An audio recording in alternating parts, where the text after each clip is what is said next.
नमस्कार माय YouTube family. तर म्हाडा कोकण मंडळाने त्यांची जी लॉटरी आहे ती जाहीर केलेली आहे आणि आता त्याच्यासाठी जी इन्कम लिमिट उत्पन्न मर्यादा आहे ती काय असणार आहे आपण ते पाहूया. आणि तसेच आपल्याला अर्ज करण्यासाठी लागणारे जे महत्त्वाचे कागदपत्रे आहेत, इम्पॉर्टंट डॉक्युमेंट्स, तर ते सुद्धा आपण या व्हिडिओमध्ये पाहूया.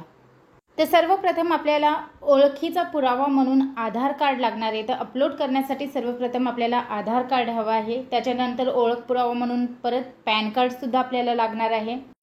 त्यानंतर मोबाईल क्रमांक, आधार कार्डशी संलग्न असलेला मोबाईल क्रमांक तुम्हाला द्यायचा आहे. त्याच्यानंतर जर अर्जदाराचा आधार कार्डवरील पत्ता हा सध्याच्या पत्त्यापेक्षा वेगळा असेल तर अशा अर्जदाराने सध्याचा पत्ता नोंदवायचा आहे. म्हणजे खूप जणांचं असं होतं की आधार कार्ड जे आहे त्याच्यावरचा जो ॲड्रेस आहे तो गावाकडचा असतो. तर तुम्ही सध्या जिथे राहता तुम्हाला जर तो पत्ता म्हणजे तुम्हाला द्यायचा आहे. त्याच्यानंतर डोमासाईल सर्टिफिकेट, तहसीलदार किंवा सक्षम प्राधिकरणाने दिलेले अधिवास प्रमाणपत्र. तर अधिवास प्रमाणपत्र म्हणजेच डोमासाईल सर्टिफिकेट तुम्हाला द्यायचं आहे.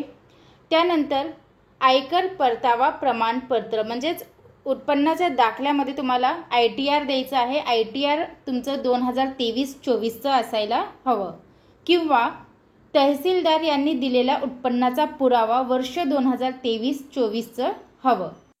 त्यानंतर जर पती आणि पत्नी दोघांचा आयकर परतावा असेल तर ते सुद्धा तुम्हाला 2023-24चंच द्यायचं आहे किंवा तहसीलदार यांनी दिलेला उत्पन्नाचा पुरावा वर्ष 2023-24 हा अर्जदाराच्या नावे असावा. त्यानंतर जर तुम्ही आरक्षण प्रवर्गातून जर तुम्ही फॉर्म भरत असाल तर तुम्हाला जातीमध्ये जर तुम्ही फॉर्म भरत असाल SC ST NT DT तर तुम्हाला जात प्रमाणपत्र व जात वैधता प्रमाणपत्र लागणार आहे. तसेच जर तुम्ही पत्रकार असाल तर तुम्हाला मुख्य जनसंपर्क अधिकारी म्हाडा येथून ते लेटर लागेल. त्यानंतर स्वातंत्र्य सैनिक, अर्जदार स्वतः स्वातंत्र्य सैनिक हवा, स्वातंत्र्य सैनिकांचे किंवा कायदेशीर वारस असेल तर तेही चालतील. तर त्यांनी संबंधित जिल्ह्याचे जिल्हाधिकारी कार्यालय येथून ते लेटर आणायचं आहे. त्यानंतर दिव्यांग प्रवर्ग, त्यासाठी तुम्हाला युनिक डिसेबिलिटी आयडेंटिटी कार्ड लागणार आहे. आणि जर तुम्ही संरक्षण दलातील सैनिक यांचे कुटुंब असाल तर तुम्हाला संबंधित जिल्ह्याचे जिल्हा सैनिक कल्याण मंडळ, जिल्हा सैनिक कल्याण अधिकारी येथील लेटर लागेल. तसेच माजी सैनिक यांना संबंधित जिल्ह्याचे जिल्हा सैनिक कल्याण मंडळ, जिल्हा सैनिक कल्याण अधिकारी येथून ते लेटर आणावं लागेल. किंवा संसदमधील सदस्य असतील, विधानमंडळाचे सदस्य असतील तर त्यांना तेथील सचिवालयमधून ते लेटर लागेल. म्हाडा कर्मचाऱ्यांना त्यांचे ओळखपत्र लागेल. त्यानंतर राज्य सरकारी कर्मचाऱ्यांना संबंधित विभागाचे जे सक्षम अधिकारी असेल त्यांचं लेटर लागेल. केंद्रीय कर्मचारी आणि कलाकार, तर जे संबंधित केंद्रीय कर्मचारी असेल त्यांना संबंधित विभागाचे सक्षम अधिकाऱ्यांचे लेटर लागेल. आणि जर तुम्ही आर्टिस्ट असाल, कलाकार, तर तुम्हाला कला संचालनालय महाराष्ट्र राज्य याचे लेटर लागेल.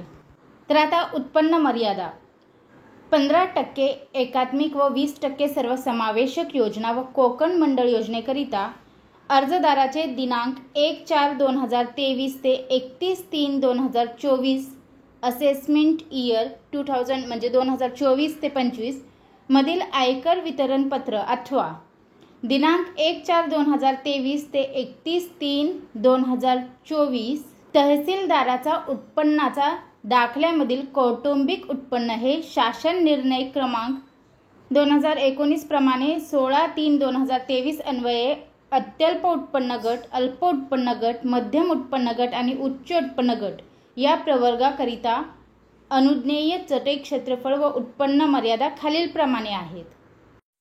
अत्यल्प गटासाठी EWS साठी उत्पन्न मर्यादा ही 6 लाखापर्यंत आहे. मुंबई महानगर क्षेत्र, पुणे महानगर क्षेत्र, नागपूर महानगर क्षेत्र तसेच नागपूर सुधार प्रन्यास प्रदेश आणि 10 लाखांपेक्षा जास्त लोकसंख्या असलेली स्थानिक स्वराज्य संस्था अंतर्गत.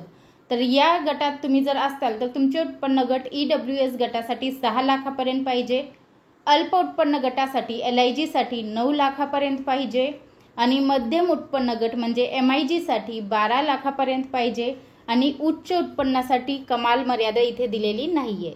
आणि जर उर्वरित महाराष्ट्रातील स्थानिक स्वराज्य संस्था अंतर्गत जर पाहिलं तर त्यांची उत्पन्न मर्यादा EWS साठी 4.5 लाख रुपये, LIG अल्प उत्पन्न गटासाठी 7.5 लाखापर्यंत आणि मध्यम उत्पन्न गट MIG साठी 12 लाखापर्यंत आणि उच्च उत्पन्न गटासाठी कमाल मर्यादा नाही.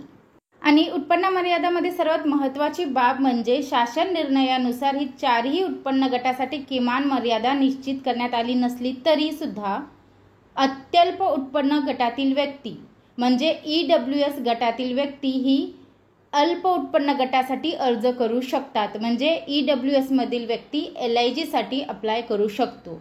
तसेच अल्प उत्पन्न गटातील व्यक्ती अल्प व मध्यम उत्पन्न गटासाठी अर्ज करू शकतात. म्हणजेच LIG मधील व्यक्ती LIG गटातील व्यक्ती MIG गटासाठी आणि LIG गटासाठी अर्ज करू शकतात. तसेच जर तुम्ही मध्यम उत्पन्न गटासाठी अर्ज करत आहात तर तुम्ही मध्यम उत्पन्न गटातील व्यक्ती जर असाल तर तुम्ही MIG साठी मध्यम उत्पन्न गटासाठी आणि HIG साठी म्हणजे उच्च उत्पन्न गटासाठी अर्ज करू शकतात. आणि HIG कॅटेगरीची व्यक्ती म्हणजे उच्च उत्पन्न गटातील व्यक्ती केवळ उच्च उत्पन्न गटासाठीच अर्ज करू शकते. तर इम्पॉर्टंट डॉक्युमेंट आणि इन्कम लिमिट उत्पन्न मर्यादाबद्दल हीच अपडेट मला आपल्यापर्यंत पोहोचवायची होती. व्हिडिओ पाहिल्याबद्दल धन्यवाद. आपल्या सर्वांचे आभार.